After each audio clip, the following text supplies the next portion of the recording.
is going out there? It's October 11th. Hi, friend Curzio. It's the Wall Street Unplugged podcast where I break down headlines and tell you what's really moving these markets. So if you haven't heard, I am holding a special briefing tonight. It's going to be 8 p.m. Eastern.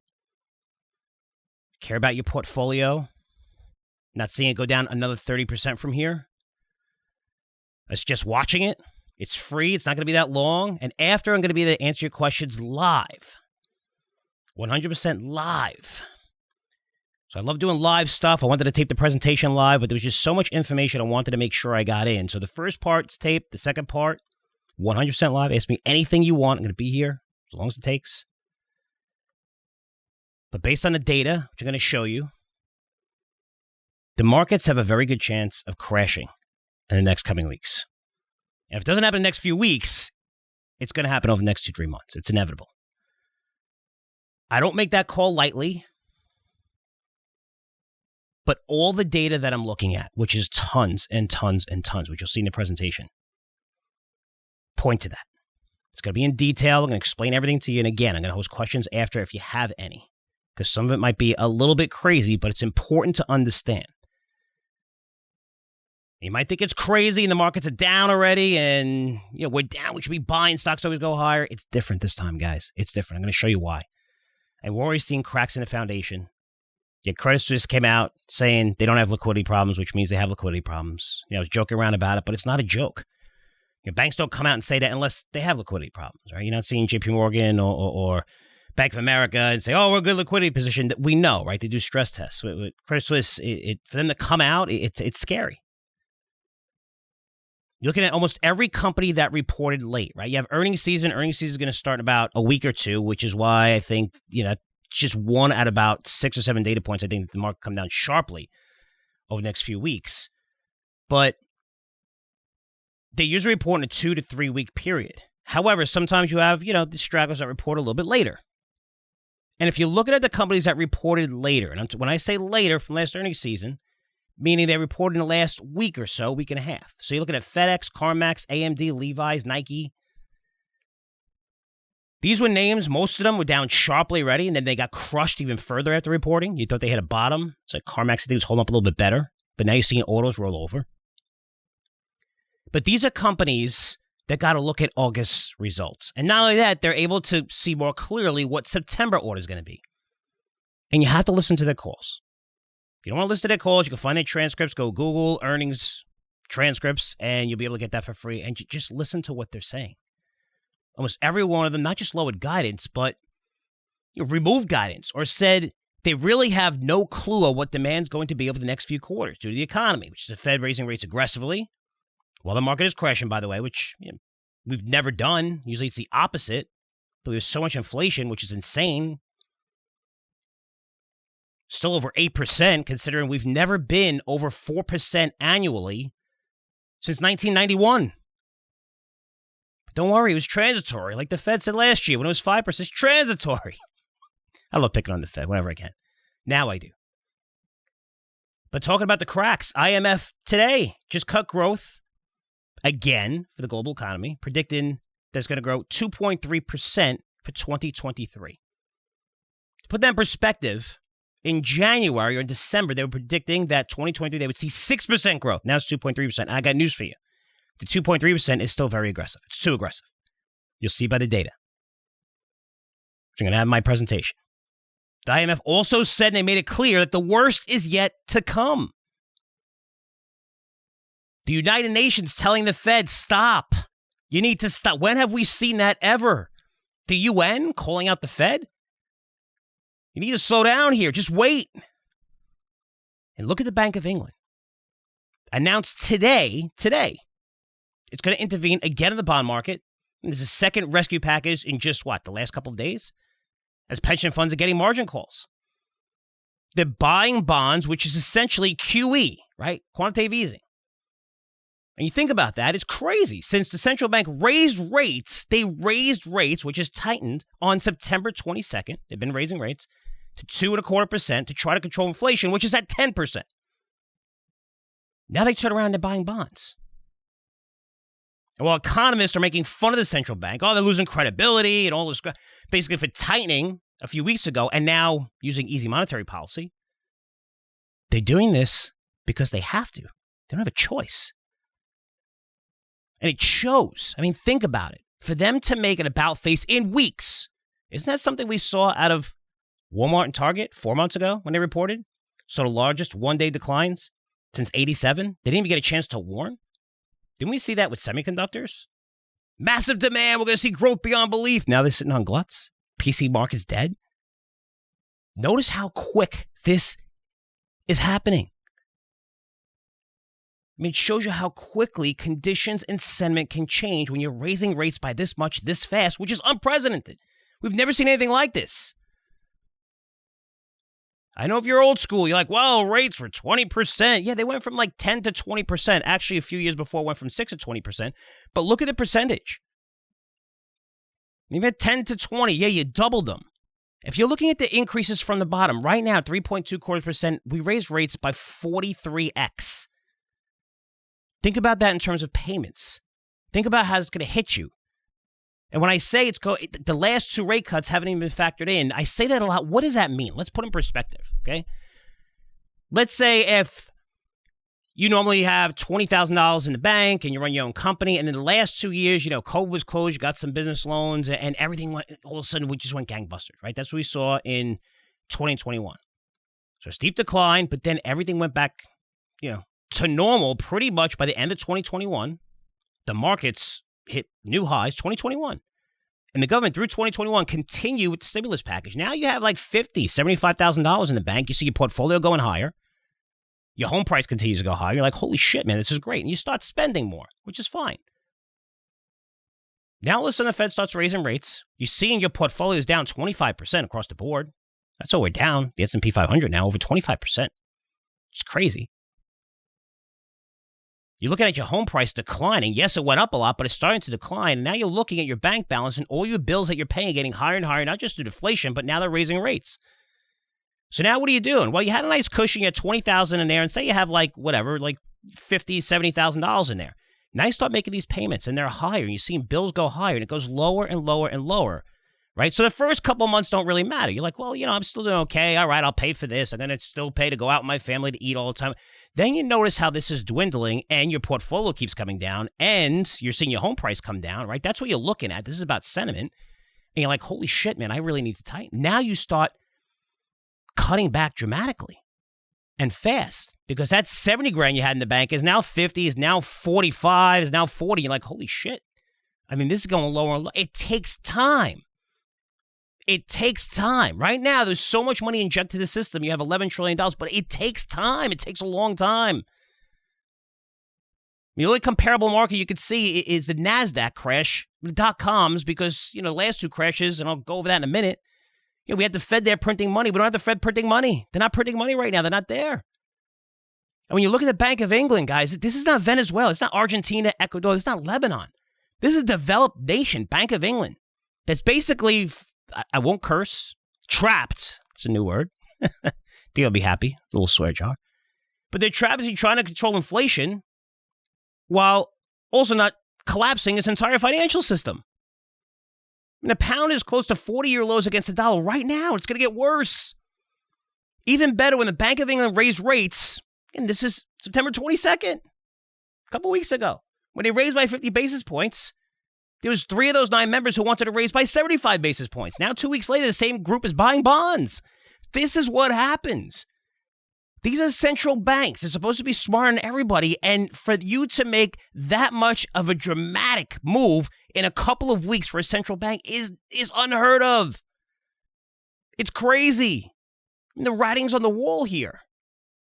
And this is going to be the U.S. soon, trying to control inflation while also trying not to collapse the market at the same time, which, by the way, it's impossible to do. We've been saying it for such a long time. We're saying since the Fed finally in November admitted that they were wrong and we're going to raise rates. We said the only way to control inflation is to force a recession. It's the only way. It is a fundamental change in the market now. It's different. For my presentation, I'm going to show you the data. Data you're not seeing, talked about in the media. I'm going to break down the earnings picture, which is important. This is what this whole entire thing is about.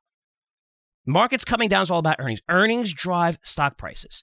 If earnings are super strong, you could be trading at 20, 30, 40, 50 times earnings. If you're growing earnings by 60, 70%, you're not expensive. But the whole world is getting shut off in terms of growth.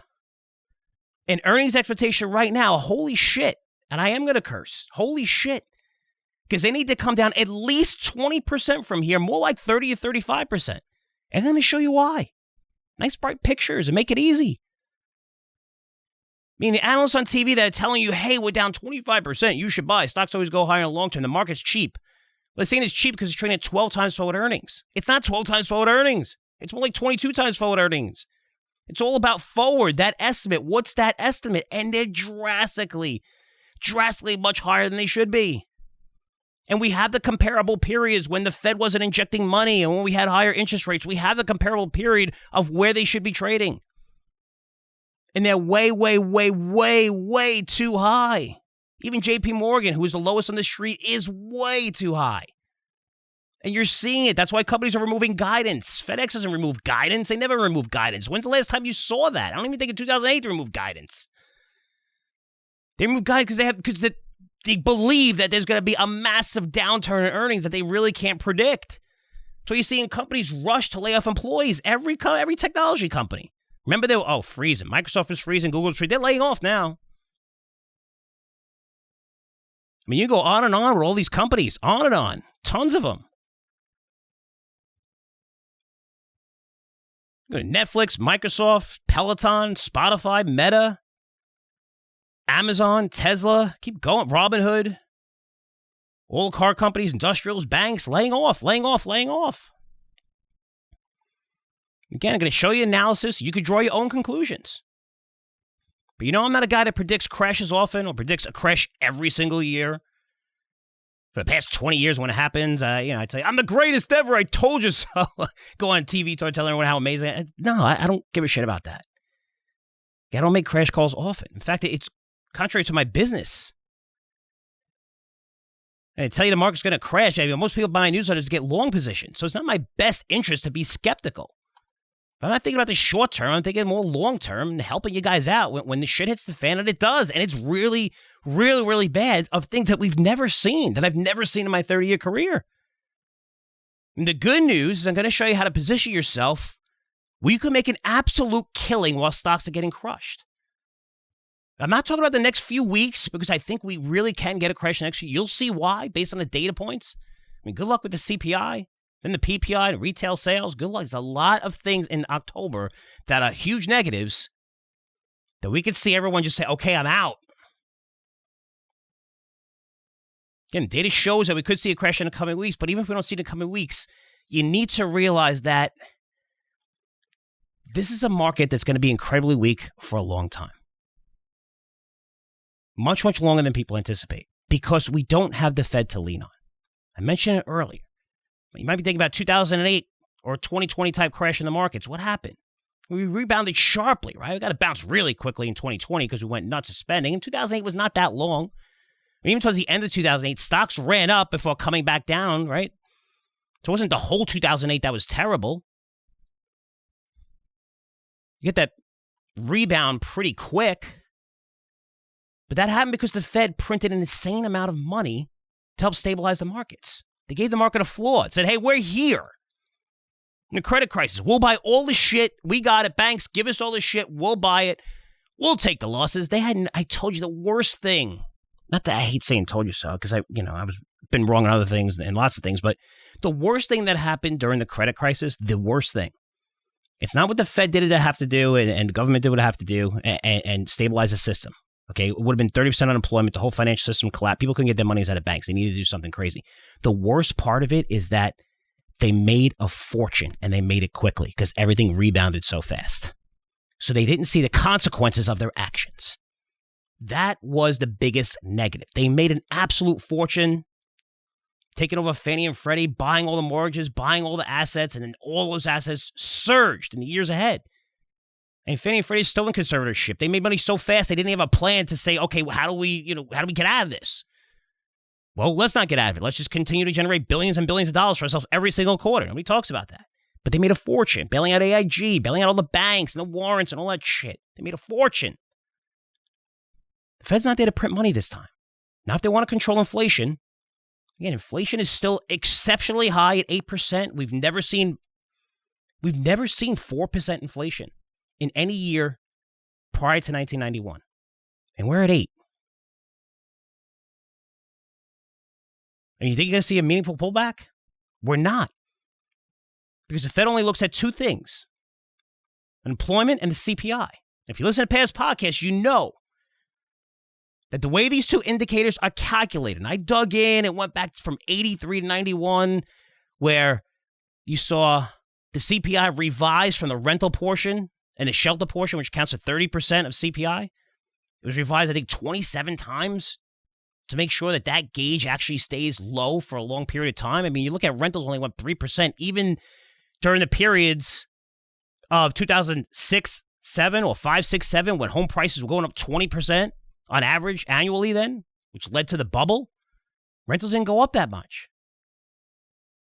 But now rentals are up, 18% last year, high double digits this year.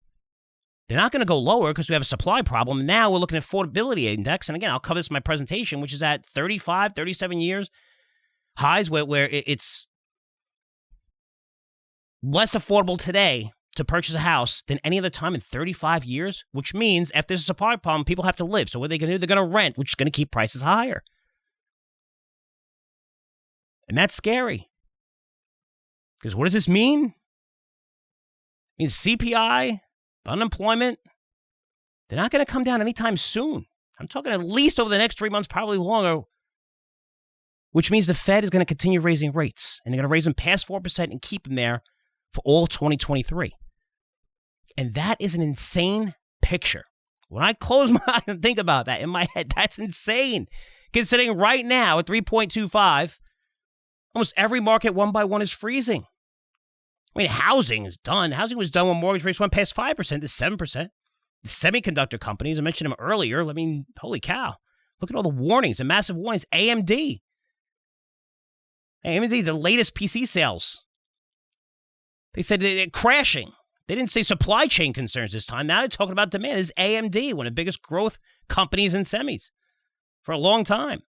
Retail. Did you see Nike's inventory levels when they reported last week? They were up 23% the previous quarter.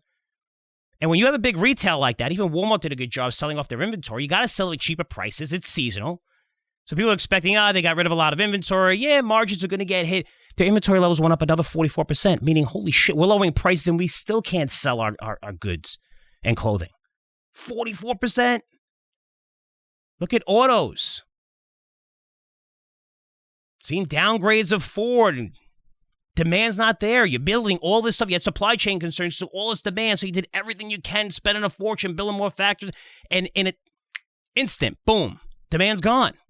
That's what happens when you raise rates this fast, by this amount. Look at industrials. Every industrial company is lowering estimates, laying off employees, and now the banks. And banks are well capitalized. This is a different type of crash. It's not like you have to worry about it. They're well capitalized, but seeing massive slowdowns in the global economy, which all these big banks have tons of exposure to. Of which Jamie Dimon, CEO, JP Morgan, said on TV yesterday, if you're a company and need cash, he actually said this, if you're a company and need cash, I suggest you raise money right away. That's code for the shit's going to get a lot worse going forward. That's what he's saying. So I'm going to break everything down in this presentation. It's absolutely free. You see all my data, all the analysis. I'm talking about a lot of companies, Fed policy, what they're going to do going forward. I'm going to show you how I could be wrong, which I always do in my analysis, or what we need to see for stocks to bottom, which I'm hoping for. But as you can see, those catalysts are not going to happen, or likely not going to happen. And most importantly, I'm going to show you how to make a killing using a very easy low-risk strategy that anyone could use. It's simple. Use your PC, your phones, or your online brokerage account. This strategy already generated over 30% returns this year, and we have that documented.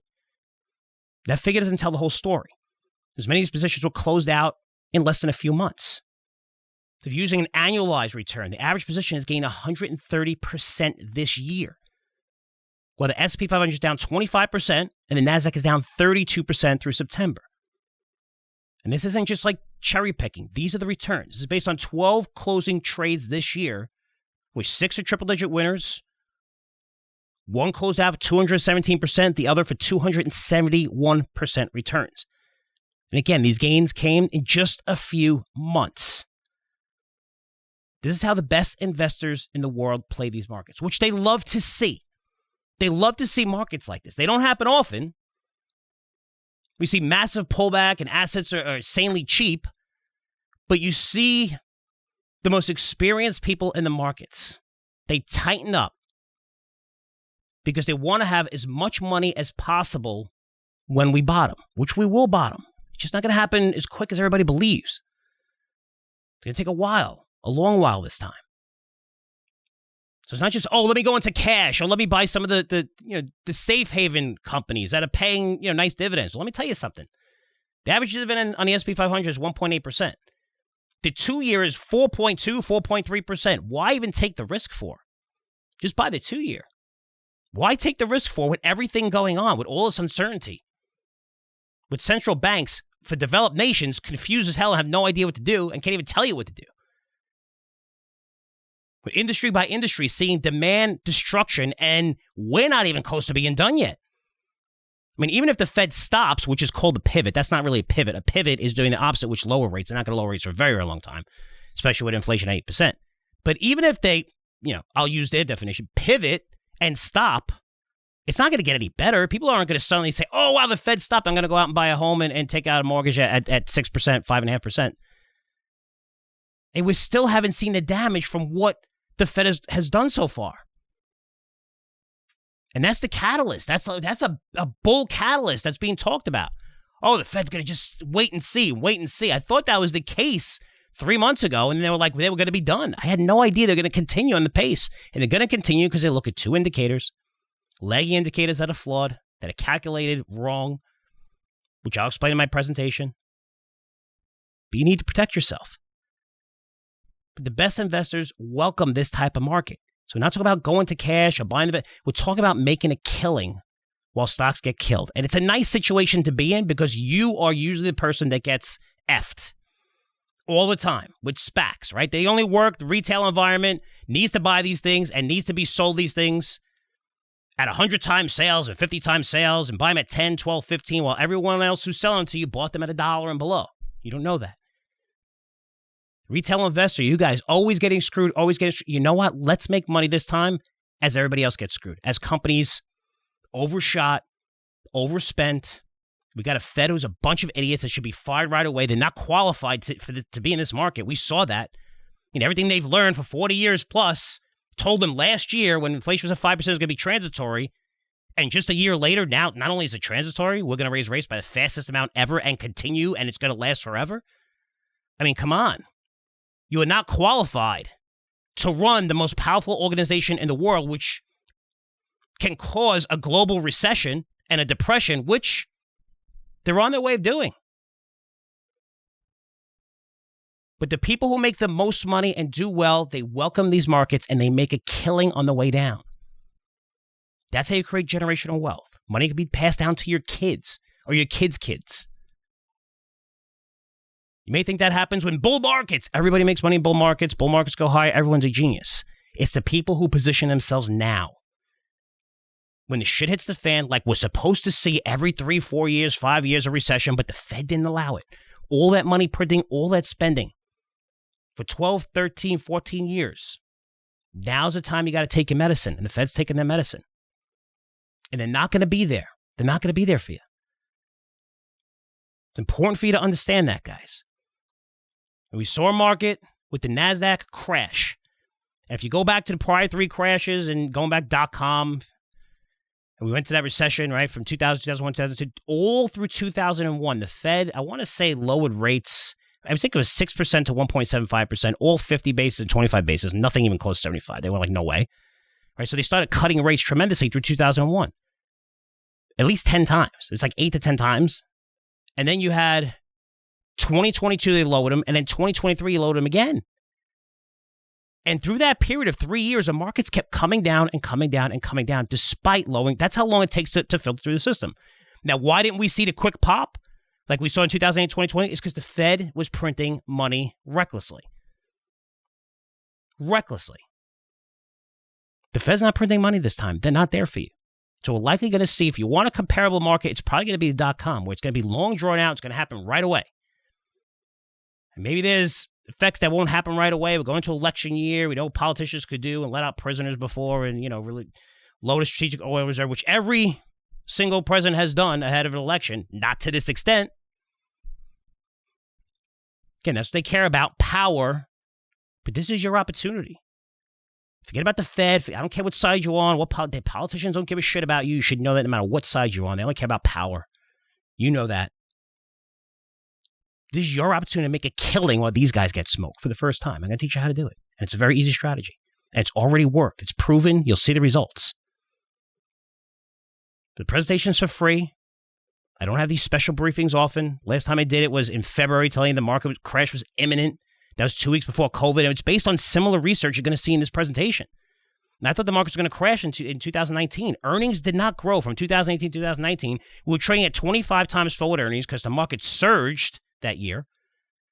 I knew it couldn't be sustained. I mean, I was. That's why we created, certain products around this, to play a major market pullback. I thought that was going to happen at the end of 2019. But then we had COVID. And it was easy for me to see that because you shut off the growth engine of the world a couple weeks before.